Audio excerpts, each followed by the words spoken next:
गरुड़ जी बोले, हे प्रभु, आपने आतुरकालिक दान के संदर्भ में भली भांति कहा।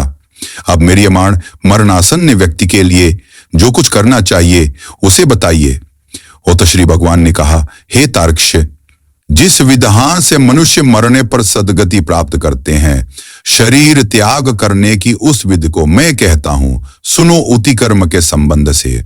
जब प्राणी अपना शरीर छोड़ने लगता है तो उस समय तुलसी के समीप गोबर से एक मंडल की रचना करनी चाहिए। वहां उस मंडल के ऊपर तिल बिखेर कर कुशों को बिछाए।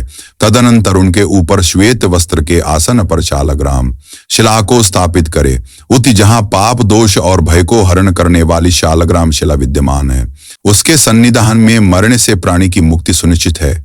और जहां जगत के ताप का हरण करने वाली तुलसी वृक्ष की छाया है, वहां मरने से सदैव मुक्ति ही होती है, जो मुक्ति दानादि कर्मों से दुर्लभ है। वहां जिसके घर में तुलसी वृक्ष के लिए स्थान बना हुआ है, वह घर तीर्थ स्वरूप ही है। वहां यम के दूत प्रवेश नहीं करते। और तुलसी की मंजरी से युक्त होकर जो प्राणी अपने प्राणों का परित्याग करता है, वह सैकड़ों पापों से युक्त हो तो भी यमराज उसे देख नहीं सकते।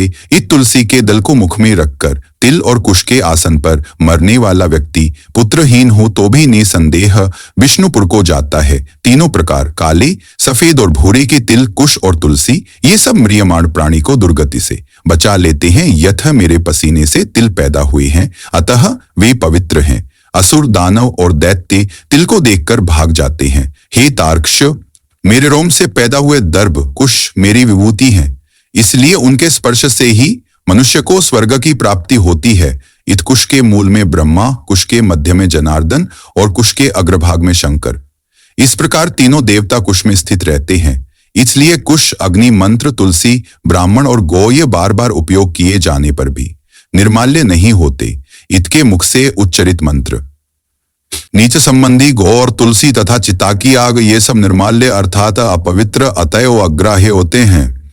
ओत गोबर से लिपी हुई और कुश बिछाकर संस्कार की हुई पृथ्वी पर आतुर मरणासन्न व्यक्ति को स्थापित करना चाहिए।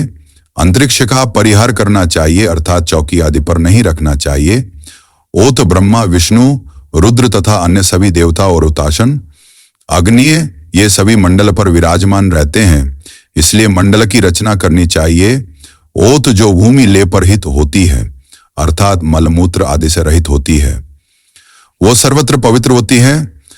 किंतु जो भूमि भाग कभी लीपा जा चुका है या मलमूत्र आदि से दूषित है, वहां पुनः लीपने पर उसकी शुद्धि हो जाती है। औत बिना लीपी हुई भूमि पर और चारपाई आदि पर या आकाश में भूमि की सतह से ऊपर राक्षस, पिशाच, भूत, प्रेत और यमदूत प्रविष्ट हो जाते हैं। और इसीलिए भूमि पर मंडल बनाए बिना अग्निहोत्र, श्राद्ध, ब्राह्मण भोजन, पूजन और आतुर व्यक्ति का स्थापन नहीं करना चाहिए।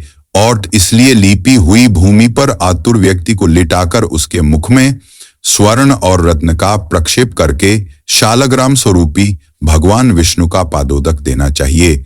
और जो शालग्राम शिला के जल को बिंदु मात्र भी पीता है, वह सभी पापों से मुक्त हो वैकुंठ लोक में जाता है। इसलिए आतुर व्यक्ति को महापातक को नष्ट करने वाले गंगादल को देना चाहिए। गंगादल का पान सभी तीर्थों में किए जाने वाले स्नान दानादि के पुण्य रूपी फल को प्रदान करने वाला है।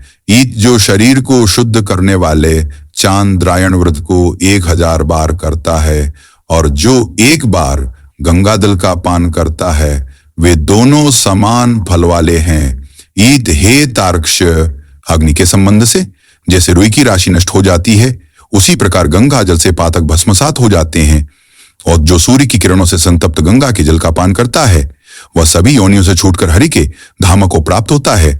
और अन्य नदियां मनुष्यों को जलावगाहन स्नान करने पर पवित्र करती हैं, किंतु गंगा जी तो दर्शन, स्पर्श, पान अथवा गंगा इस नाम का कीर्तन करने मात्र से सैकड़ों, हजारों पुण्य रहित पुरुषों को भी पवित्र कर देती हैं। इसलिए संसार से पार लगा देने वाले गंगा जल को पीना चाहिए।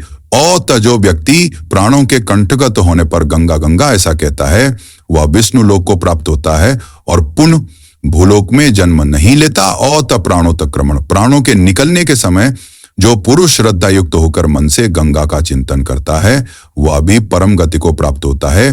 अतः गंगा का ध्यान, गंगा को नमन, गंगा का संस्मरण करना चाहिए और गंगा जल का पान करना चाहिए। इसके बाद मोक्ष प्रदान करने वाली श्रीमद् भागवत की कथा को जितना संभव हो उतना श्रवण करना चाहिए।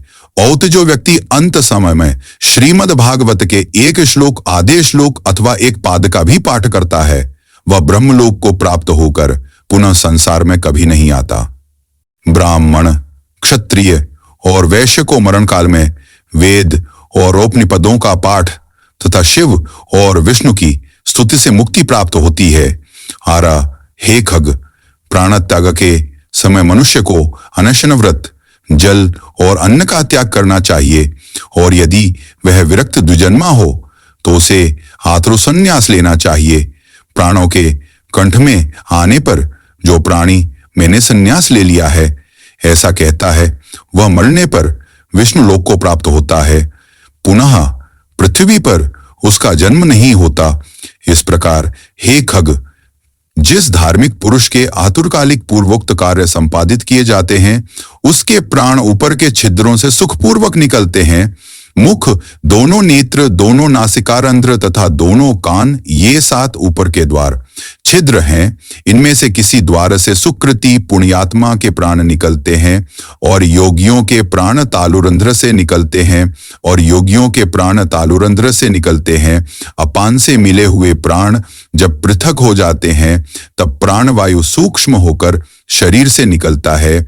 इसमें कीड़े पड़ते हैं, यह विष्ठा के समान दुर्गंधयुक्त हो जाता है अथवा अंततः चित्ता में भस्म हो जाता है। इसलिए क्षण मात्र में नष्ट हो जाने वाले इस देह के लिए मनुष्यों के द्वारा गर्व क्यों किया जाए। पंचभूतों से निर्मित शरीर का पृथ्वी तत्व पृथ्वी में लीन हो जाता है, जल तत्व जल में, तेजस तत्व तेज में और वायु तत्व वायु में लीन हो जाता है। इसी प्रकार आकाश तत्व भी आकाश में लीन हो जाता है। सभी प्राणियों के देह में स्थित रहने वाला सर्वव्यापी शिव स्वरूप नित्य मुक्त और जगत साक्षी आत्मा अजर अमर है।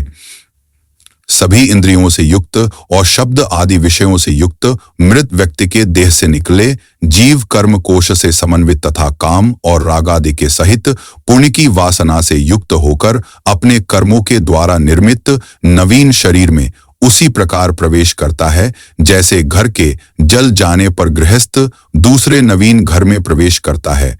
तब किंकिणी जाल की मालाओं से युक्त विमान लेकर सुंदर चामरों से सुशोभित देवदूत आते हैं। धर्म के तत्व को जाने वाले बुद्धिमान धार्मिक जनों के प्रिय देवदूत कृत्य इस जीव को विमान से स्वर्ग ले जाते हैं। तत्सुंदर दिव्य देह धारण करके, निर्मल वस्त्र और माल्य धारण करके, सुवर्ण और रत्नादि के आभरणों से युक्त होकर वह महानुभाव जीवदान के प्रभाव से देवताओं से पूजित होकर स्वर्ग को प्राप्त करता है। निर्मा के इस प्रकार गरुड़ पुराण के अंतर्गत सारोद्धार में म्रियमाण कृत्य निरूपण नामक 9वां अध्याय पूरा हुआ।